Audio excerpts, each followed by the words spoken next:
कर्म योग। दोस्तों, अब गीता के 3rd चैप्टर में हम जानेंगे कि ऐसी कौन सी 2 चीजें हैं जो आपको इस दुनिया में कुछ भी हासिल करके दे सकती है। इसमें यह भी जानेंगे कि हम क्या हैं और हमारे अपने मन को अपने काबू में करके अपनी सभी गंदी आदतें कैसे छोड़ें और अपनी मनचाही मंजिल कैसे प्राप्त करें। अर्जुन बोले, हे कृष्ण, आपकी बातें सुन के ऐसा लग रहा है कि जैसे ज्ञान कर्म से ज़्यादा सही है, लेकिन आप तो मुझे सन्यासी बनने की जगह युद्ध करने के लिए बोल रहे हो। तो आप ये बताइए कि मैं ज्ञान का रास्ता अपनाकर सन्यासी बनूं या कर्म का रास्ता अपनाकर युद्ध लड़ूं। सुनकर कृष्ण बोले, इस संसार में मैंने खुद ने ही 2 तरह के योग बनाए हैं। योग मतलब ऐसा रास्ता जिससे हम अपना जीवन सफल बनाते हैं।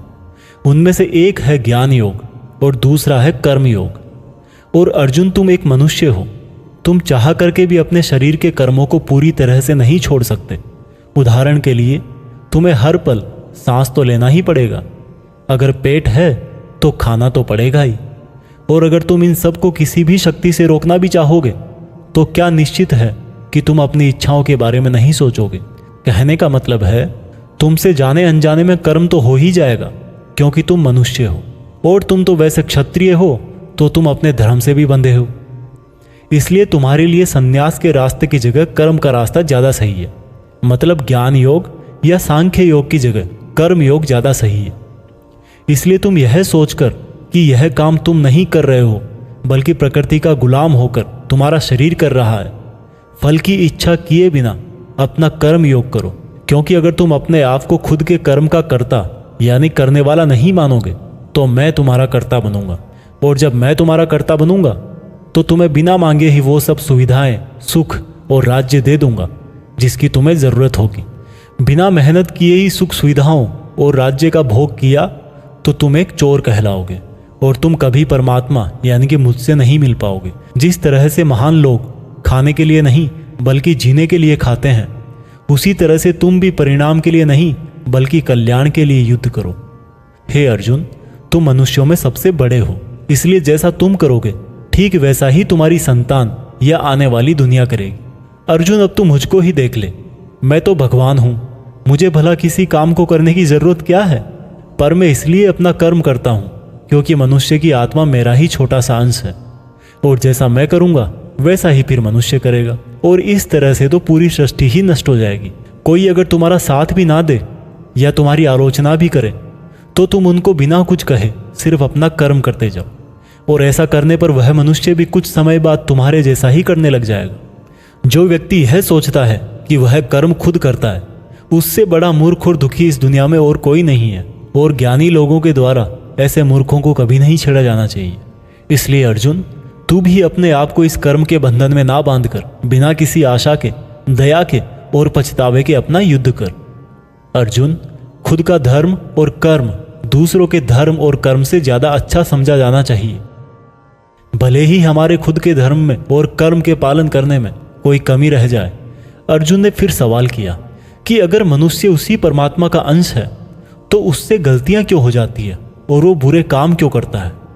भगवान श्री कृष्ण बोले कि मनुष्य शरीर भोग विलास करना चाहता है क्योंकि उसकी प्रकृति वैसी ही है। इसलिए अगर उसकी इच्छा पूरी नहीं होती तो उसको क्रोध आता है। और जिस तरह धुएं की वजह से आग दिखाई नहीं देती, उसी तरह से काम और क्रोध की वजह से मनुष्यों को अपना धर्म, कर्म और परमात्मा दिखाई नहीं देते।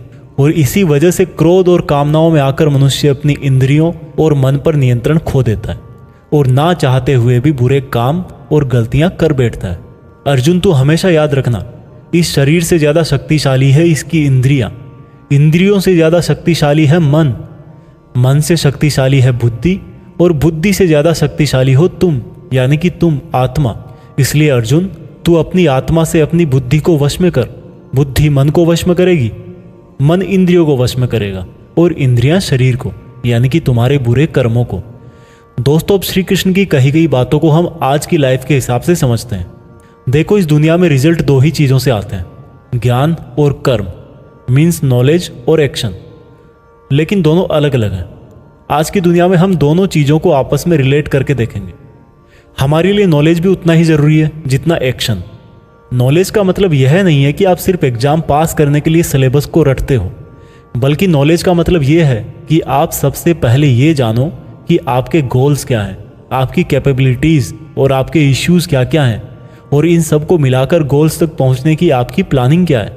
ये है आपका नॉलेज यानी कि ज्ञान योग। इसके अलावा आपको एक और चीज़ जाननी चाहिए कि मेरे भाई, आप शरीर नहीं हो, आप एक आत्मा हो। आपकी आत्मा यानी आप खुद अपने इमोशंस, अपनी थॉट्स और अपनी एक्टिविटीज़ से बहुत ऊपर हो। और अगर आप ऐसा सोचोगे तो मैं दावे के साथ कह सकता हूँ आप 99% नहीं बल्कि 100% अपनी प्रॉब्लम से ऊपर उठ जाओगे।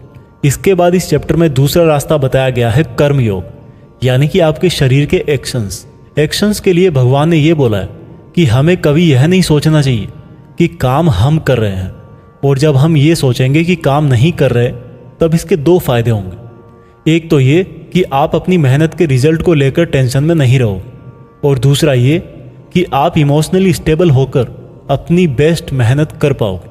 इसके साथ साथ आपको कभी भी अपने बुरे या अच्छे रिजल्ट को खुद पर लेकर दुख नहीं करना चाहिए, क्योंकि श्री कृष्ण की बातों के अनुसार मनुष्य को सिर्फ कर्म करने का अधिकार दिया हुआ है।